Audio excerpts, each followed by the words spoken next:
que hay que ver muchísimas cosas que están sucediendo, las que parecen notorias y aquellas que tenemos que poner la lupa para saber qué es lo que está pasando. Fíjense bien, cuando arrancamos todo lo que es la sinopsis del día de hoy, le pido al equipo de producción que por favor nos coloque la lámina número 1, todo lo que tiene que ver con las acciones que se denominan los value stocks. Estarían subiendo mientras lo que sufre lamentablemente es la parte de la tecnología en un mercado dividido. Pero hay muchas personas que me preguntan a mí, Víctor, dime algo, ¿qué son los value stocks? ¿De dónde sacaste eso? Que yo lo he escuchado por allí y que tú dices que hay una fuerte divergencia entre estos estilos de inversión. Fíjense bien, hay unas acciones de momentum que ustedes saben, pues que tiene el momento, que está creciendo, como cuando la tecnología toda se pone hacia arriba, que no es el caso de hoy. Y hay unas acciones que se les denominan en algunos momentos los value stocks, las acciones de valor. Pero para que no se compliquen en todo esto, y precisamente por eso vienen a la tribuna del cierre extendido de Wall Street, donde no solamente estamos explicándoles, sino que también estamos tratando de hacerles entender la lógica que hay dentro del mercado de capitales, que como siempre digo yo, es el mejor lugar para que todos ustedes puedan efectivamente ahorrar. Fíjense bien, ¿y qué es lo interesante y lo importante aquí? Que todo lo que nosotros estamos observando en materia de esos value stocks no son más que las compañías, entiende a ver esto, las compañías que de una manera muy racional, cuando se les evalúa en el lado de las compañías con solidez y con fortaleza, por lo general las que forman parte del índice industrial Dow Jones, no el más representativo, sino de esas 30 acciones, las que están infravaloradas. Pero ¿cómo sé yo que está infravalorado? Cuando efectivamente yo calculo lo que se llama la parte fundamental, que es la parte de los números, los balances, cuando yo matemáticamente voy acción por acción y veo el valor en libros de la compañía, los activos, bla, bla, bla, que lo hacen obviamente todas las máquinas rápidamente, y nos dicen, esta acción debería estar más arriba, porque desde el punto de vista de la valoración intrínseca, la valoración real, no la del mercado, el mercado es una valoración X, hay una valoración intrínseca que es la que debería ser. Entonces, están infravaloradas, debería invertir mi dinero allí. ¿Por qué es tan importante? Porque lo que estamos viendo el día de hoy es esa divergencia donde se sale de la tecnología y se entra al sector de lo que serían las acciones value, que indudablemente, repito, esas acciones que pudiesen tener un componente importante porque están infravaloradas desde el punto de vista de las acciones de compañías más importantes del mundo. También hubo un informe de una compañía que se llama Stargate, que impacta al sector de inteligencia artificial. ¿Por qué lo impacta? Porque resulta que hace un tiempo atrás se reunieron el presidente de Oracle, que es el gran millonario Larry Ellison, y se reunió el señor que se llama Sam Altman de OpenAI, también el señor japonés que indudablemente representa uno de los fondos más importantes del mundo como es SoftBank, y dijeron, bueno, vamos a crear una compañía de 500,000 millones de dólares. Por cierto, Elon Musk en ese momento salió diciendo un tuit, eso es mentira. Pero resulta que nadie le prestó atención. Recuérdense que habían ciertos roces por detrás de bastidores con respecto a Elon Musk y a esto que sucedió allí. Pues obviamente hay un artículo en el Wall Street Journal que habla de que eso está totalmente frenado, eso de Stargate, de inteligencia artificial, con SoftBank, con Larry Ellison de indudablemente Oracle y con el señor Sam Altman de OpenAI o OpenAI. Y eso ha hecho que algunos repiensen, ¿será que estemos nosotros en algún término de burbuja? De eso también vamos a hablar el día de hoy, si es que realmente hay burbuja, porque hay mucha gente que indudablemente tiene muchísimo miedo dentro de lo que pueda pasar. También, más adelante, tenemos que tocar un tema muy interesante, pero antes de ello, de la Reserva Federal, pero antes de ello, vamos a ver el peligro a la vista, porque fíjense ustedes, lo que me llama la atención, hay mucha gente cautelosa, mucha gente que sigue insistiendo que vamos a ir hacia arriba. Pero hay algo que no debemos olvidar de que es que la historia en algunas oportunidades se repite y se avisora un riesgo de burbuja, y lo estoy diciendo hoy que es 22 de julio del año 2025, como el que hubo en 1999, donde algunos analistas sacan la bandera y dicen, advierten que los mercados podrían estarse comportando como en la década de los 90, prácticamente al final de la misma, donde los precios de las acciones han subido hasta niveles que se desvinculan de los fundamentos económicos. Es decir, usted analiza y dice, esta acción debería costar 3 y están 40. Por darles un ejemplo, eso sucedió en el año 2000 cuando explotó la burbuja e indudablemente hizo que el Nasdaq empezara a caer. ¿Y por qué es interesante?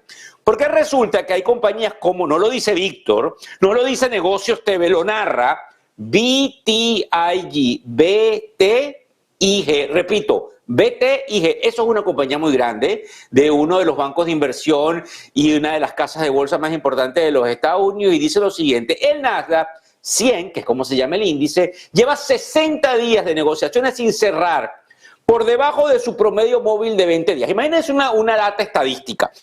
Eso es un promedio de móvil de 20 días, el nunca cerrado por debajo. Esta es la segunda racha más larga en la historia.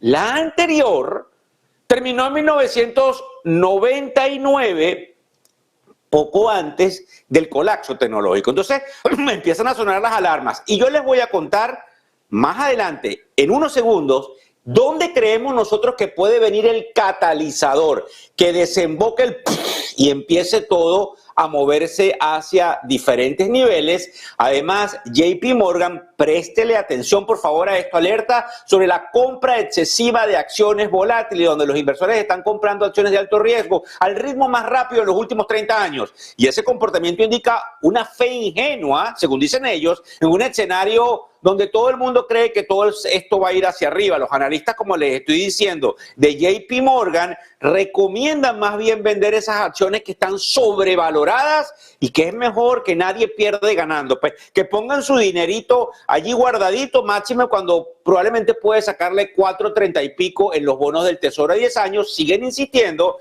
en que las valoraciones están extremadamente altas, que no debemos dejar de lado el hecho de que sí, que hay mucha liquidez, que también lo vamos a tomar el día de hoy, porque salieron los indicadores económicos del día de hoy, pero que, como digo yo, cuando el río suena, piedras trae, y todo el mundo está a la expectativa de que vamos de bien para mejor ante lo que pudiese pasar efectivamente con el día de la liberación. Recuérdense algo, nosotros debemos siempre narrarles, explicarles, contarles lo que realmente está sucediendo, que nadie se pone a analizar qué es lo que piensan los manejadores de dinero, que son remunerados de la forma mediante la cual ellos manejan el dinero de los individuos y de las familias, y por eso nos llega una cantidad de información que debo explicárselas desde acá. Ahora bien, otra de las cosas importantes, antes de que pasemos a este catalizador, que para mí es una bomba de tiempo que estamos dejando por fuera, es el hecho de que hay un profesor del Instituto Tecnológico de Massachusetts, el MIT, Massachusetts Institute of Technology. Dice este señor de nombre Andrew Lo, que ya tiene modelos económicos donde en los próximos 4 años, 3 años y medio, lenguajes como alguna simulación del ChatGPT, oigan esto, tendría la capacidad técnica para tomar decisiones de inversión reales en nombres de clientes. Es decir, que usted probablemente no tendría que saber nada de finanzas para hacerse millonario. Mire, eso es demasiado complicado.com, porque efectivamente en la medida en que las máquinas toman el control, es cuando se vuelve más contraproducente el hecho, fundamentalmente, de lograr capturar lo que se llama el alfa, descubrirla y capturarla, que es el exceso de retorno, que es como llamamos los manejadores de dinero, lo que debemos hacer en el portafolio de los clientes. Sin embargo, es importante porque probablemente en algunas de las historias de muchos de los medios de comunicación durante las próximas semanas van a estar hablando de esta sugerencia del profesor Andrew Lo del MIT, Massachusetts Institute of Technology, donde él habla efectivamente de que los modelos de lenguaje ganan mucho terreno en la parte de la inversión y que pudiesen generar algún tipo de hipótesis que ayudaría no solamente a optimizar las carteras, que es lo que se hace hoy por hoy, sino que eficientemente no necesitamos el rol de los humanos en las finanzas y que todo va así. Fíjese usted, pues, en piloto automático, compra, quiero que me ganes 30% al año, quiero que le ganes a la inflación, enter. Eso no creo que suceda así, pero de eso están hablando. Ahora le pido al equipo de producción, por favor, que me ponga lo que sería pantalla completa. Exacto. Porque todo lo que estamos en el mercado, que vemos un Standard & Poor's 500 en alrededor de 6.311, de cara a los 6.500 que algunos hablan, estamos olfateando, entiéndalo bien, qué es lo que puede pasar que pudiese descarrilar al mercado. Y el enigma más importante que hemos conseguido el día de hoy es lo que puede estar pasando con la Reserva Federal. Les explico por qué. Hay un enfrentamiento frontal entre la Casa Blanca y el presidente de la Reserva Federal.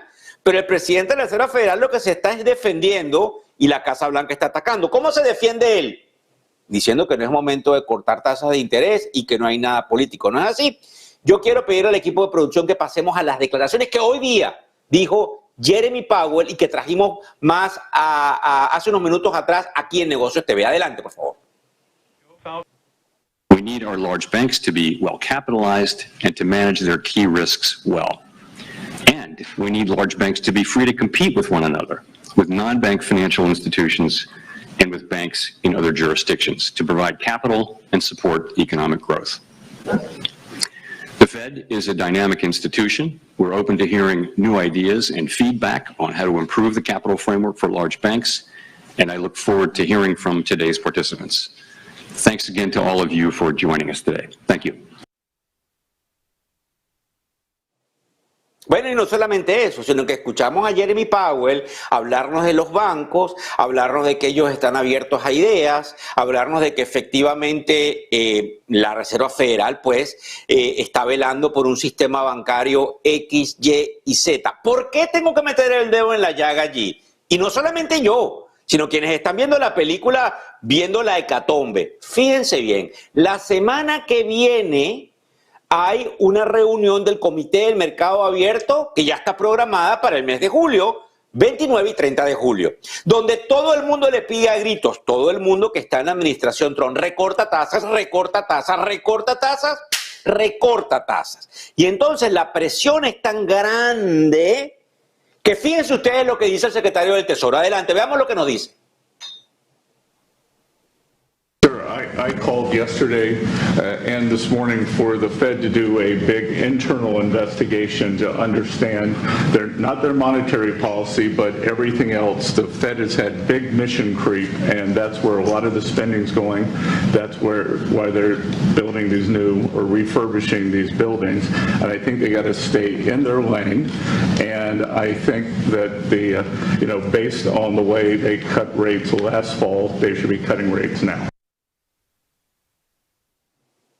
Bueno, fíjense ustedes, ¿por qué les cuento todo esto? Porque aquí es donde viene quién le pone el cascabel al gato. Ese catalizador. Puede ser el catalizador que conjuntamente con el día de X que se le ha marcado como el 1 de agosto para poner los aranceles, haga ¡kabum! ¿Por qué?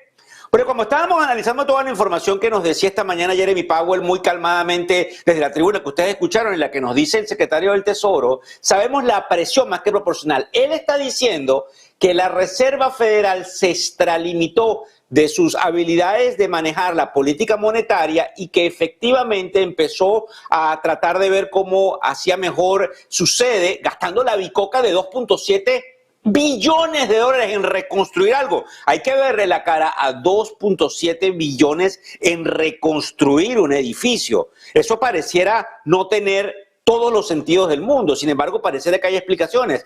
Pero resulta que ¿por qué les estoy tratando esto? Hay otro participante que se llama Larry Summers, que viene de la bancada demócrata, que fue presidente de Harvard, que fue secretario del Tesoro, que trabajó con Obama, que dijo hace unos minutos atrás que sí, que efectivamente la Reserva Federal podría haberse salido de su línea y haber caído en la parte política regulatoria que no debía caer.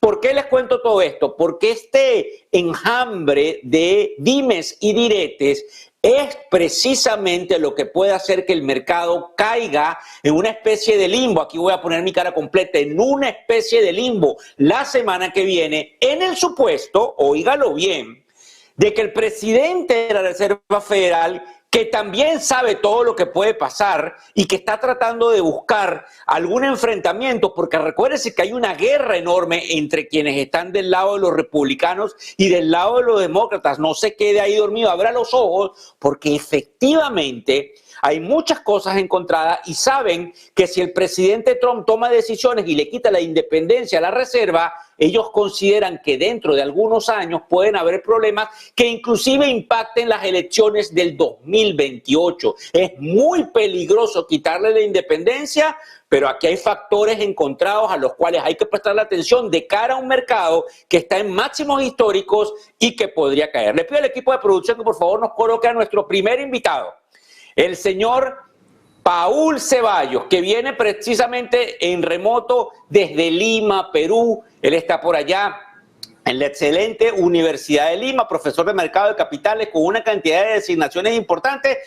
Mira, Paul, estoy muy, digamos, contento de que nos estés apoyando con esta transmisión, pero la primera pregunta es, ¿cuál fue la repercusión que tuvo el Perú con los aranceles que tiene ahora la Casa Blanca con respecto al cobre, que efectivamente tiene una posición importante con respecto a algunas exportaciones peruanas? Coméntanos, por favor. Gracias.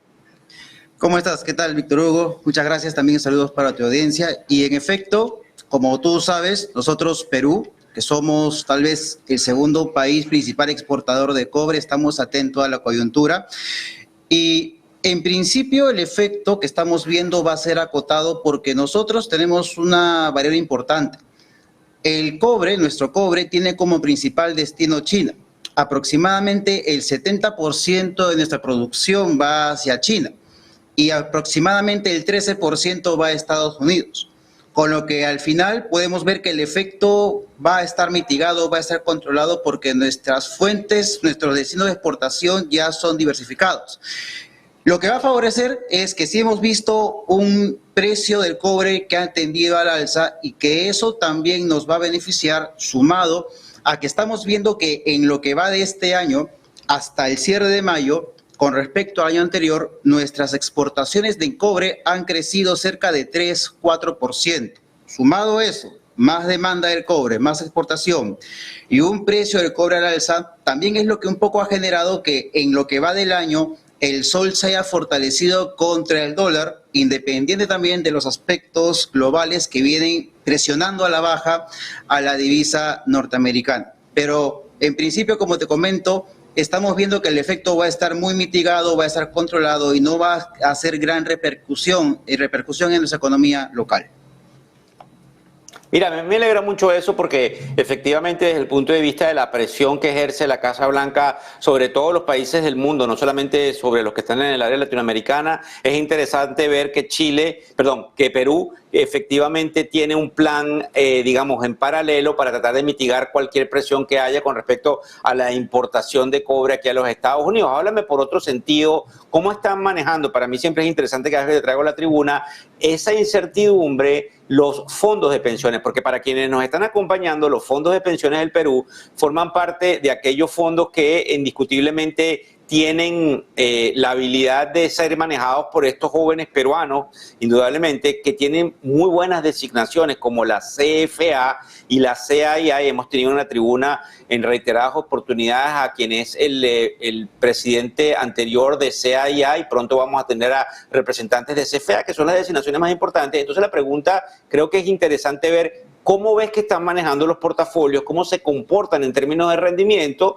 Porque indudablemente ellos necesitan seguir dando una cantidad de soporte a esos pensionados, a esos que están buscando algún plan de retiro a futuro, y el dinero, pues, indudablemente es bastante importante dentro de la dinámica del Perú. Cuéntanos cómo están ellos, por favor, Paul. Mira, yo tengo que abordar el tema desde 3 puntos, desde 3 aspectos, aristas importantes de lo que está pasando el día de hoy acá localmente en Perú. Primero, para complementar la pregunta anterior respecto a las tarifas y las exportaciones, acá también hay que resaltar que el gobierno no se ha quedado de manos cruzadas y también viene conversando con Estados Unidos para mantener las condiciones de un TLC que tenemos con ellos operativo desde el 2009 para mitigar el impacto de las tarifas, que de por sí va a ser controlado, pero la idea es mitigar lo máximo posible esto. Con respecto a las AFPs, bien, es cierto que el horizonte de inversión de las AFPs son principalmente largo plazo.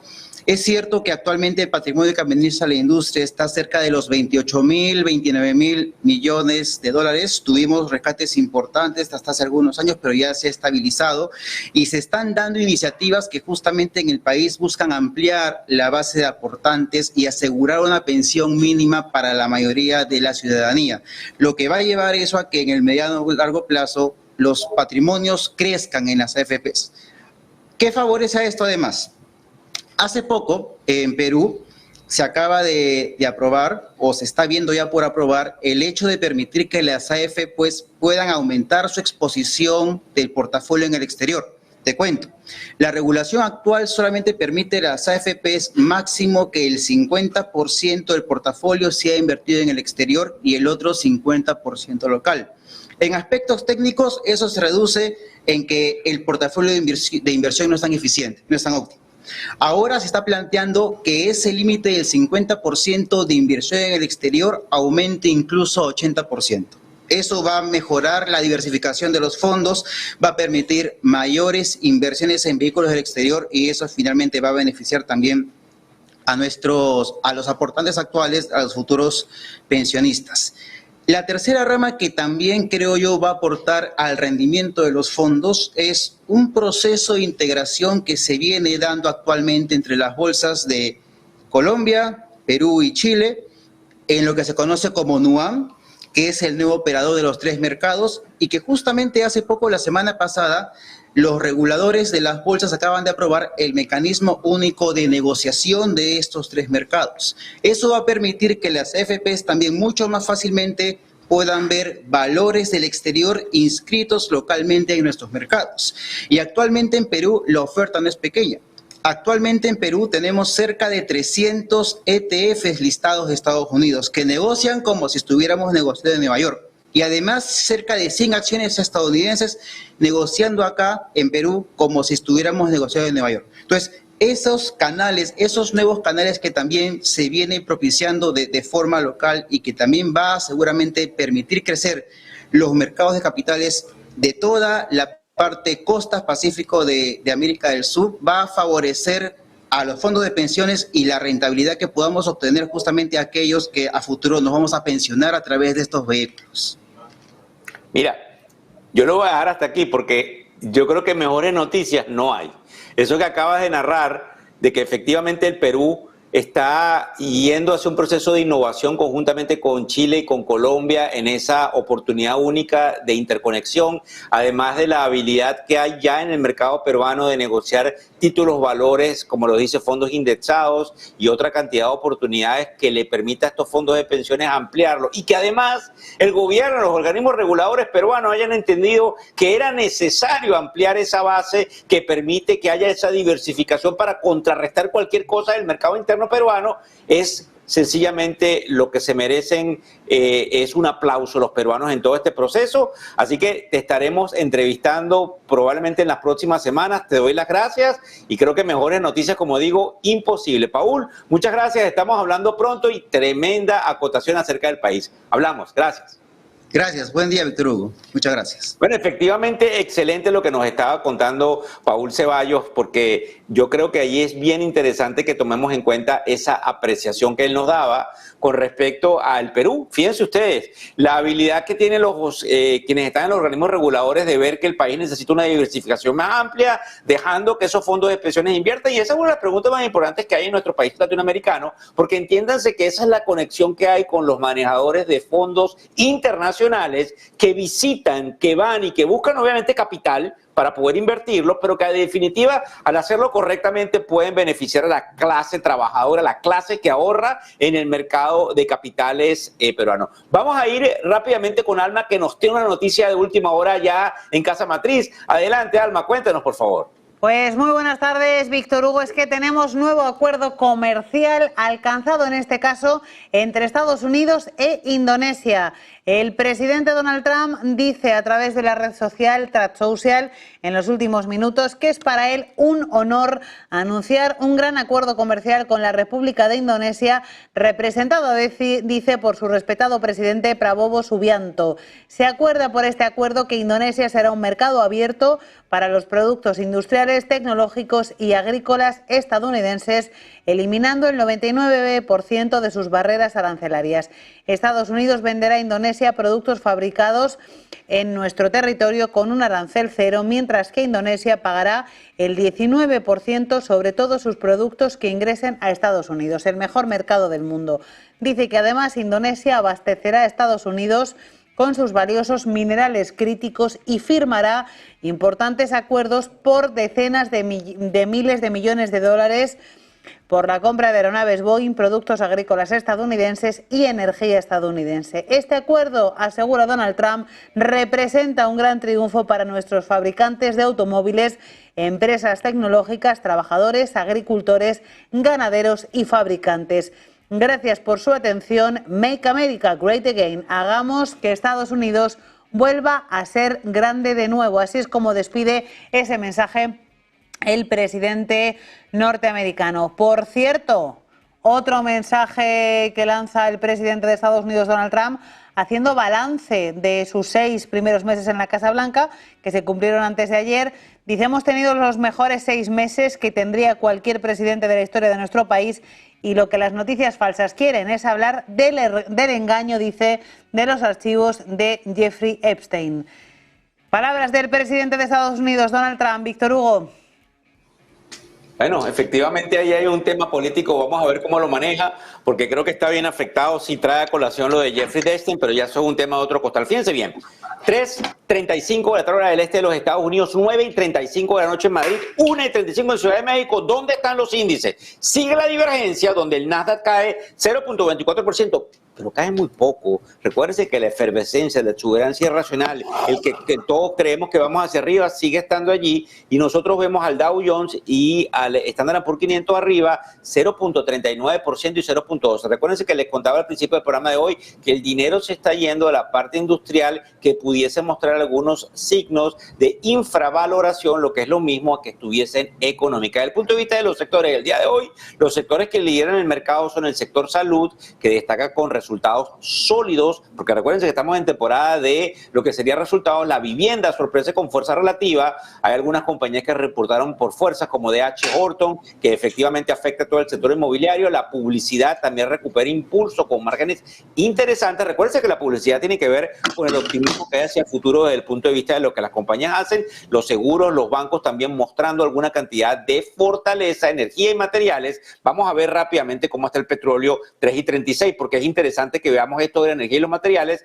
Eso nos llama la atención. Las compañías como ConocoPhillips, la compañía que indudablemente se llama Dow INC, han subido, están en la parte de energía, pero el petróleo me cae 1.25%, probablemente por cómo están los inventarios a nivel internacional, que son los que pueden reflejar cambios en lo que sería la oportunidad de entregarle energía a los mercados. Desde el punto de vista de lo que está cayendo, hay algunos sectores en tecnología, como estamos viendo con el Nasdaq y semiconductores, que están bajo presión. Por ejemplo, Nvidia.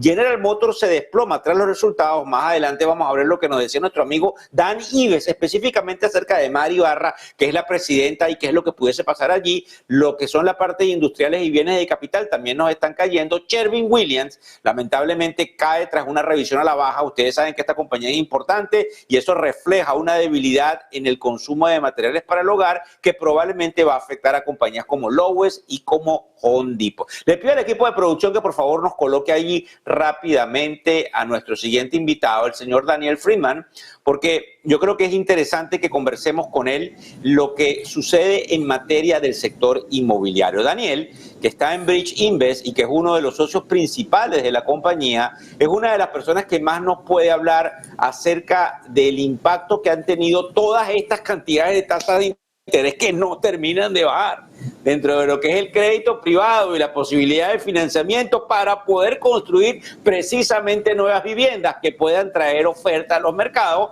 para que baje y sea más posible que esas primeras generaciones tengan vivienda. ¿Cómo estás, Daniel? ¿Cómo te va? Cuéntanos un poco cuál es la percepción, qué es lo que pasa, si hay una paralización y dónde están las oportunidades. Y gracias por venir.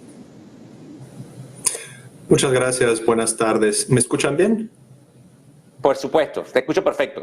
Perfecto. Muy buenas tardes, Víctor. Gracias, un gusto verte de nuevo.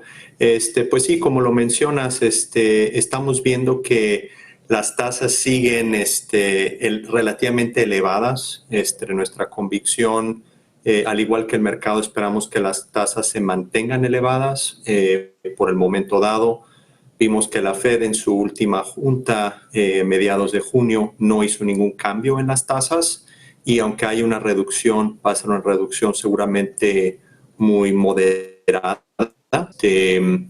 lo cual está teniendo un impacto a a la actividad de construcción. Estamos viendo que hay muchos proyectos que no se van a poder realizar. Estamos viendo también ciertos defaults en ciertas construcciones, pero también abre un campo a equipos y grupos de capital privado para prestar dinero a estos grupos que necesitan acceder a mercados, dado que ciertos proyectos se tienen que acabar. Entonces estamos viendo muchas oportunidades en refinanciamiento de ciertos proyectos que no se han podido completar. Entonces, grupos como los nuestros estamos entrando en estas oportunidades. Hay lo que dijiste que es lo que me llama la atención, que hay riesgos de que efectivamente algunos tiren la toalla porque los números no les dan. Que es lo que precisamente estamos escuchando no solamente en el sector inmobiliario, sino en otros sectores, precisamente porque las tasas de interés, a pesar de que el próximo miércoles puedan bajar, no tienen una tendencia clara por el impacto que sigue existiendo en la inflación, producto no solamente de los aranceles, querámoslo o no, sino de una economía fuerte. Entonces, ¿qué está pasando allí? ¿Dónde ves el peligro? Que por supuesto también representa oportunidades, pero ¿quiénes son los grandes perdedores desde el punto de vista de construcción, de desarrolladores? Cuéntanos allí, que eso es lo importante que tenemos que decirle al público de habla hispana que tenemos acá en negocio, Daniel. Sí, por supuesto, los desarrolladores varios obstáculos. Primero que los materiales tienen impacto directo al costo de materiales. Muchos son los metales. Ahorita salió que el presidente anunció una alza en los aranceles del 50% sobre cobre. Tenemos también impacto de metales, lo que es el acero, que también muchos importa fuera de Estados Unidos. Por otro lado, tenemos impacto de mano de obra. Eso también esperamos que va a seguir incrementando. Eso no ayuda. Y además, como decimos, las tasas siguen elevadas. Entonces, los desarrolladores van a tener un gran problema en construir nuevos proyectos que tenían planeado porque estimaban que las tasas iban a ir cayendo a lo largo del 2025-2026. Aunque haya una reducción, esperamos que va a ser moderada. La Fed no creemos que va a tener ninguna prisa, dado que pues ahorita apenas es posible que estamos viendo que la inflación puede irse elevando. Las últimas cifras salieron un poquito más elevadas de lo que se esperaban y yo creo que van a estar cautelosos. Ahora, por el otro lado, el sector inmobiliario está relativamente insulado versus otros sectores. Cuéntanos. Ya hubo una corrección considerable en el 2022, 2023 y parte del 2024 cuando las tasas subieron. Entonces ya estamos operando en niveles que ya tuvieron un impacto sobre la alza de interés que ocurrió en los 2 o 3 años. Por el otro lado, dado que no hay nueva construcción, quiere decir que los activos existentes van a apreciarse y los inversionistas van a poder beneficiarse de que no va a haber nueva construcción. ¿Qué quiere decir? Que los proyectos actuales se benefician que no hay nueva oferta. Entonces hay que ver el otro lado de la moneda. Impacta la nueva construcción, pero por ende edificios existentes tienen más valor. A nosotros, por ejemplo, nos gusta cuando estamos viendo proyectos existentes con flujo de caja que podemos ofrecer un refinanciamiento a los desarrolladores que ya están viendo ya madureces en sus deudas, ya sea con otros prestamistas o con los bancos. Entonces ahí estamos viendo oportunidades. Entonces, sí, la construcción se impacta, pero los proyectos existentes que ya tuvieron una corrección en los últimos 2 años se van a ir valorizando. Entonces hay que ver todo el marco. Mira, fíjate tú, yo creo que otra de las preguntas interesantes y con esto te doy unos 90 segundos para que me expliques porque tengo que moverme, hay otras cosas pasando en el mercado. Pero cuéntanos acerca de la tasa de morosidad que hay, si es que sí se alta o no desde el punto de vista estadístico con respecto al sector inmobiliario, tanto de lo que son las viviendas en la Florida y en otros estados donde tienes acceso a información, porque creo que eso también es determinante a la hora de la necesidad de un cambio de política monetaria, bajar tasas de interés. No sé qué sucede ahí, veo el consumo fuerte, pero eso me llama la atención porque estuve examinando tarjetas de crédito, la tasa es alta y siempre hay una correlación también con la parte hipotecaria. ¿Qué sabes al respecto, Daniel? Sí estamos viendo las tasas de morosidad y han ido subiendo, como mencionaste, tarjetas de crédito, lo estamos viendo en automóviles, también lo estamos viendo en los productos estructurados, principalmente lo que se llama el mercado de CMBS. Estamos viendo que ha ido incrementando. Eso es una señal que hay un poco de estrés en el mercado. Como repito, las tasas siguen moderadamente altas y estamos viendo el estrés que ya está afectando a los consumidores. Ahora, no es uniforme tampoco la morosidad ni la delincuencia de los pagos. Entonces, también hay que ver un poco de sector en sector. Por ejemplo, en el sector de oficinas, sí, a nivel general la tasa de morosidad ha ido incrementando, pero en ciertos activos, como diríamos, premium, o específicamente en Coconut Grove, por ejemplo, que es un área muy, muy cotizada, no hay nueva construcción, como mencioné previa. Entonces, proyectos existentes que son premium atraen a una clientela con medios relativamente altos, que tienen alto poder adquisitivo, no se están afectando y al contrario se están apreciando. Entonces, no es fácil como tomar una brocha y pintar todo y decir, la morosidad está incrementando en todas partes. Sí, a nivel general, pero por eso hay que ir un poquito más abajo, ir, como decimos, pelando un poquito la cebolla y ver cuáles son los activos que uno puede ir seleccionando poco a poco y decir, estos son los que queremos invertir, que eso es lo que estamos haciendo nosotros. Entonces, el marco no es totalmente negativo, pero sí hay que ir viendo poco a poco los activos y las áreas o los mercados que están ahorita beneficiándose del impacto de los aranceles y de la falta de construcción.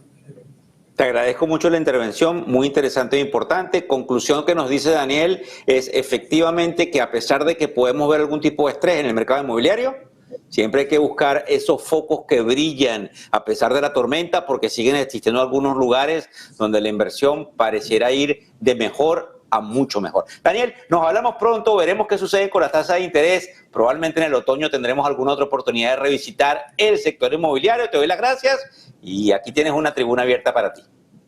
Muchas gracias, lo aprecio mucho. Buen día.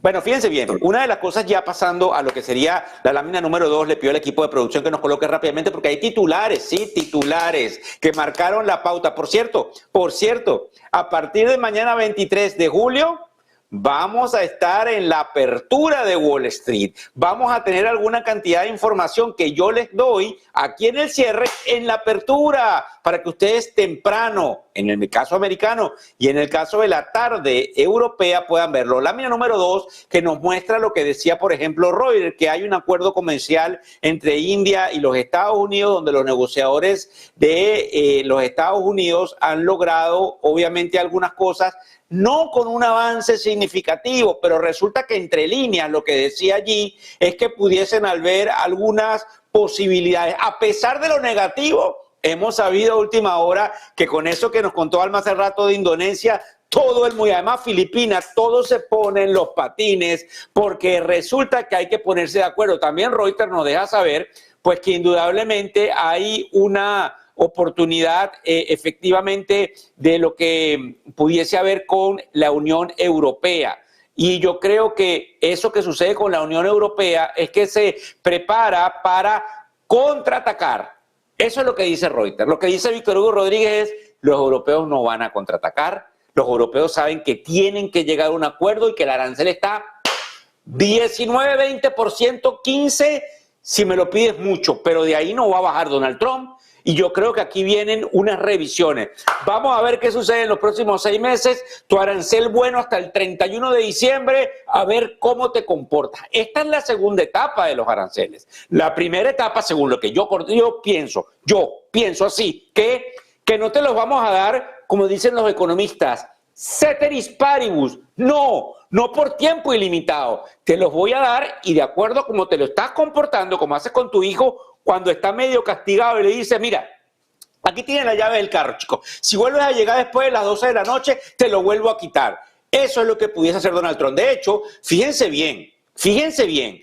Político, que es otro portal, habla de que, y ustedes lo han visto, de que Francia pide mano dura con respecto a las confrontaciones que hay con los acuerdos laterales. Les estoy diciendo, todas estas noticias se van a quedar con los ojos claros y sin vista cuando en menos de lo que canta un gallo la Unión Europea llega a un acuerdo inmediatamente con Donald Trump, así como lo va a hacer Japón en las próximas horas, porque nadie va a esperar lo que suceda el 1 de agosto, o mejor dicho, el 31 de julio a las 12 de la noche, donde todo el mundo estará, probablemente nosotros estaremos con un especial aquí en Negocios TV desde suelo americano, porque es muy importante cómo se comportan los mercados en las primeras de cambio. Les pido al equipo de producción, por favor, que nos vayamos a Casa Matriz, porque Alma parece que tiene una noticia de última hora con muchas cosas pasando, 3:49 de la tarde. Adelante, Alma, cuéntanos qué está pasando, por favor. Muy buenas noches de nuevo, Víctor Hugo. Pues tenemos la reacción del expresidente de Estados Unidos, Barack Obama, a las acusaciones que esta tarde ha puesto sobre la mesa el actual presidente Donald Trump. Ha acusado de ir a por él, le ha acusado de poner trabas en su anterior proceso electoral y de difundir informaciones falsas.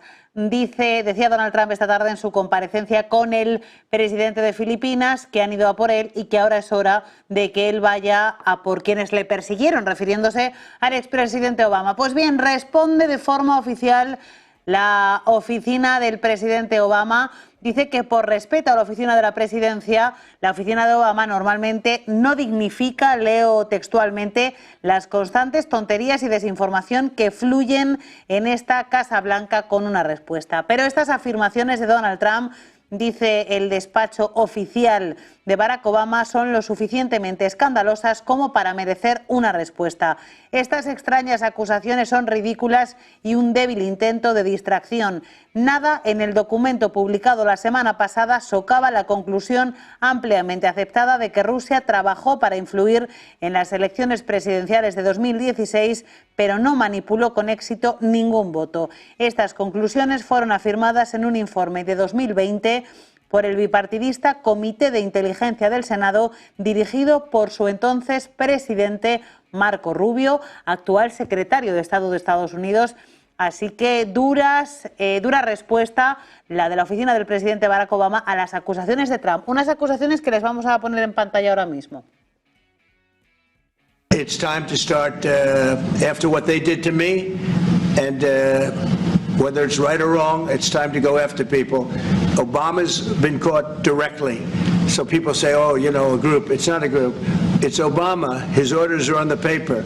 The papers are signed. The papers came right out of their office. They sent everything to be highly classified. Well, the highly classified's been released. And what they did in 2016 and in 2020 is very criminal. It's criminal at the highest level. Y les contamos también el mensaje en Truth Social que ha puesto el presidente de Estados Unidos, en el que celebra sus 6 primeros meses al frente de la Casa Blanca. Ese aniversario de primer año que se celebró hace 2 días, el pasado día 20 de julio, fue el 20 de enero cuando Trump llegó a la Casa Blanca, y dice Trump a través de ese mensaje que pueden ustedes ver en Truth Social: tuvimos los mejores 6 meses que cualquier presidente en la historia de nuestro país, y lo único que quieren hacer es mencionar las noticias falsas, dice, en el engaño de Jeffrey Epstein. Esa es la información, critica el foco de los medios de comunicación situado en esos archivos de Jeffrey Epstein que Donald Trump insiste en que son de carácter falso. Y terminamos con un último apunte de última hora que en este caso nos lleva a las palabras del enviado especial de Estados Unidos para Oriente Medio, Steve Witkoff. Ha anunciado que viajará a la región, viajará a Oriente Próximo, según la portavoz del Departamento de Estado, Tammy Bruce, durante una sesión informativa del martes, sin dar una ubicación específica en esa zona. Witkoff visitará la región con la firme esperanza de que logremos, dice, un alto el fuego, así como un corredor humanitario para el flujo de ayuda, algo que ambas partes han acordado, ha dicho, refiriéndose a la situación en la Franja de Gaza. El marco humanitario debe fortalecerse y mejorar. Recientemente, líderes mundiales condenaron a Israel por la forma en la que gestionan la ayuda humanitaria en Gaza. Se ha informado de que más de 800 palestinos han muerto al intentar acceder a alimentos y agua. Víctor Hugo. Fíjate bien, allí lo que estamos hablando indudablemente es un tema, y es muy importante que lo toques, Alma, porque es precisamente el tema político que cae en quién tiene la razón, si el que se fue, si el que no se fue. Sin embargo, Alma, yo creo que es bien interesante darnos cuenta que el ataque que había tenido y que sigue teniendo de la prensa Donald Trump ha sido uno de los ataques que se ha visto más perjudicado en la historia, y yo creo que eso también vale la pena mencionarlo, independientemente de dónde se ubique usted en términos políticos, al menos aquí en los Estados Unidos, que es donde yo me encuentro, porque específicamente eso que pasó con Barack Obama, no sabemos realmente qué hay en todos esos informes, pero lo que sí sabemos es que el presidente Trump en su primer mandato y además en su segundo mandato ha tenido algo sobre la lupa muy importante y fuerte desde el punto de vista de los medios de comunicación tradicionales. Vamos a pasar a la lámina número 3 rápido porque nos quedan unos minutos antes del cierre, y lo que observamos el día de hoy fue que la oferta monetaria, eso que se llama el M2, alcanza un máximo histórico. La Reserva Federal informó que la oferta monetaria M2 subió a prácticamente los 22 trillones de dólares efectiva, y no se dice trillones, se dice de una forma que siempre me confundo porque es millones, billones, pero en algunos casos usted lo lee en español y también dice billones y son trillones. Y como esa palabra va a estar de moda porque las compañías están creciendo en términos importantes de capitalización, vamos a ver qué hacemos para poder hacer que no nos confundamos. Fue 21.94 trillones de dólares en mayo del 2025, superando los 21.86 trillones de abril. ¿Por qué es muy importante? Ya va. ¿Por qué me va a interesar a mí la oferta monetaria, Víctor? Si yo no entiendo. Ya va. Resulta que esa oferta monetaria, que es la liquidez, se tiene que ir a algún lugar. Eso no se puede tapar. Y entonces se está yendo las acciones en el mercado de capitales, y es por eso, es precisamente por esa liquidez monetaria que presiona la balanza de bienes y servicios, que el presidente de la Reserva Federal dice: con este problema que tengo y con el problema que tengo, que no sé cuáles son los aranceles, la incertidumbre, yo no puedo bajar tasas, pero tiene la pistola así en la cabeza. Ya se lo dije. De hecho, hay noticias de que algunos de los mejores manejadores de fondos, como Mohamed El-Erian, que es un manejador de fondos muy importante, le pide al presidente de la Reserva Federal que renuncie para salvaguardar la integridad y la independencia. ¿Por qué? Porque sabe que efectivamente Donald Trump y el secretario del Tesoro tienen la ametralladora y el tanque de guerra en la cabeza del Comité de Mercado Abierto para la semana que viene, si es que ellos no bajan las tasas de interés. Así que esa noticia que les estoy narrando a ustedes con respecto a todo lo que tiene que ver con la liquidez es muy, muy importante, y forma parte de lo que vemos quienes estamos, en definitiva, manejando las vicisitudes del mercado para llevárselos a feliz término. Creo que nos da tiempo de la cuarta lámina, porque en esa lámina vamos a ver lo que son las señales, de dónde vemos el mercado a escasos un par de minutos de que lo terminemos de descifrar en el cierre. Hay una preocupación por la fecha límite de los aranceles, eso es lo que dicen los pesimistas, los tirapiedras, los que están del lado de que todo se acaba, de que se acabó la bolsa, vamos a caer. Pues efectivamente dicen que la narrativa es sumamente complaciente en torno a lo que viene con el comercio. Yo voy a salvar mi voto aquí. Llamo a la cautela, pero esa cautela es otra oportunidad de compra a mediano plazo. Además de que ellos hablan precisamente de que la debilitación de todo lo que tiene que ver, entiéndalo usted, con la independencia de la Reserva Federal es una bomba de tiempo. Y es verdad, es una bomba de tiempo, como lo es también tener que revisar si la Reserva Federal cayó en temas políticos.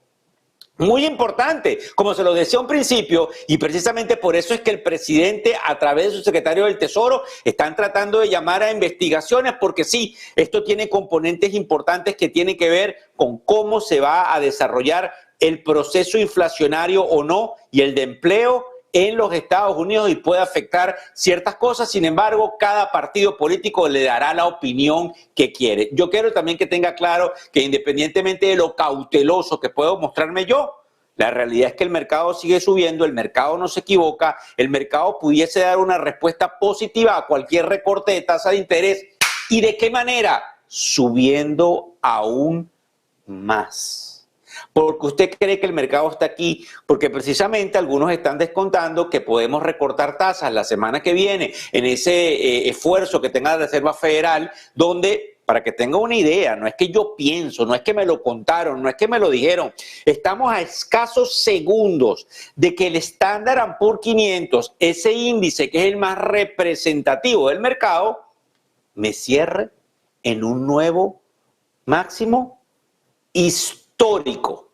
Y ese aplauso de la campana va a ser enorme. Así que yo le pido al equipo de producción que nos ponga la pantalla completa, porque en tan solo unos segundos usted me debería apoyar con ese aplauso por lo que llamo yo la permeabilización en un cierre histórico, repito, del Standard & Poor's 500 que activa movimientos importantes en el mercado de capitales. Yo creo que aquí vamos con la campana. Adelante.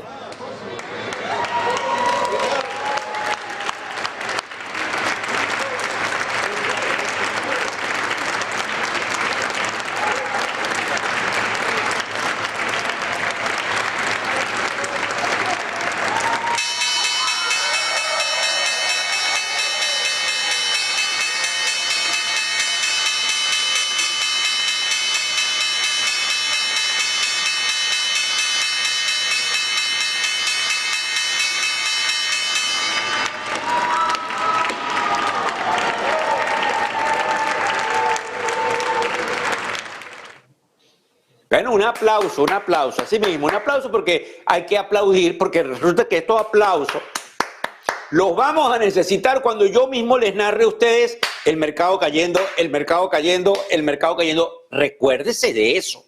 Precisamente el mercado no va siempre hacia arriba, usted tiene que estar preparado. Pero el mejor lugar, caramba, para que usted ahorre para sus hijos, para sus nietos, para su plan de futuro, es en la bolsa de valores. Fíjense bien, el Dow Jones nos cierra alrededor de 0.40, hay que lo vean en pantalla si pueden ponernos el índice del Dow Jones, 0.40% al alza, en un día interesante e importante donde el flujo se vuelve, ahí está, a las acciones de alta, digamos, en un alto porcentaje de, se me fue la palabra de la mente, lo que sería la posibilidad de compañías ya establecidas en el sector, compañías grandes, compañías industriales. Acuérdense que yo pienso en español y en inglés porque estoy en los Estados Unidos y a veces me confundo, aunque no pareciera, y efectivamente se van a las compañías que se pueden nombrar como infravaloradas.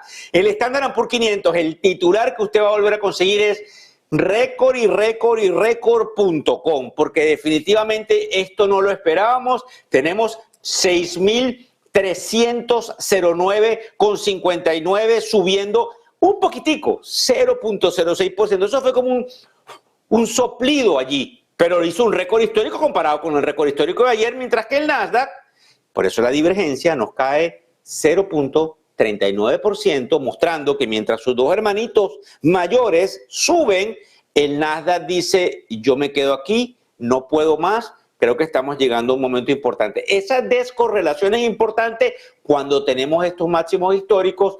Póngase el cinturón, porque Donald Trump nos habló de Indonesia y nos habló de Filipinas, y el micrófono está abierto para que durante las próximas horas nos deje saber Japón, India, México, Canadá y específicamente la Unión Europea. 4:02 de la tarde, hora del este de los Estados Unidos.